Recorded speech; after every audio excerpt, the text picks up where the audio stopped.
The sky darkened, and the ground trembled beneath the weight of an ancient prophecy. Ragnarok had come. The gods and monsters, once separated by realms and hatred, now stood on the precipice of destruction, facing each other in the final battle. The thunderous roar of Mjolnir echoed across the desolate plains as Thor gripped his hammer, his eyes blazing with defiance. The serpent Jormungandr, vast and venomous, coiled beneath the darkened sky, its eyes locked on the thunder god, ready to strike. At the heart of the battlefield stood Odin, the All-Father, with his ravens perched silently on his shoulders. His one remaining eye, the symbol of his sacrifice, burned with the weight of the world's fate.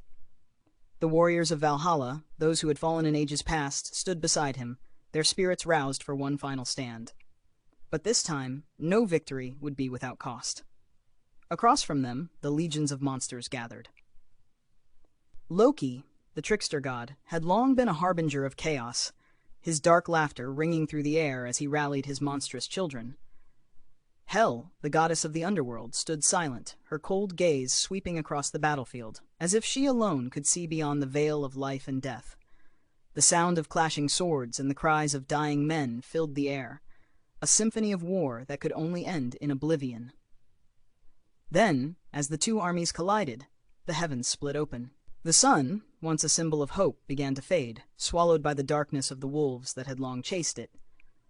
The world itself seemed to groan, as if it too felt the inevitability of its destruction. The gods fought with the fury of 1,000 storms, their power clashing with the chaos of the beasts.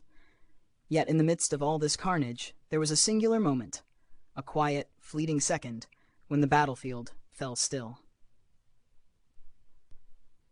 It was in that moment that Ragnarok revealed its true face, not just the end, but the beginning.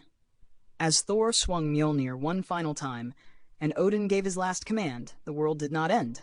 It was reborn. The fire and destruction consumed the old world, but from the ashes a new dawn began to rise. The gods, the monsters, and the men who had fought so fiercely all knew this truth. Sometimes even the end is just another beginning. If this story resonated with you, please like, share, and subscribe, and leave a comment below to help the channel grow.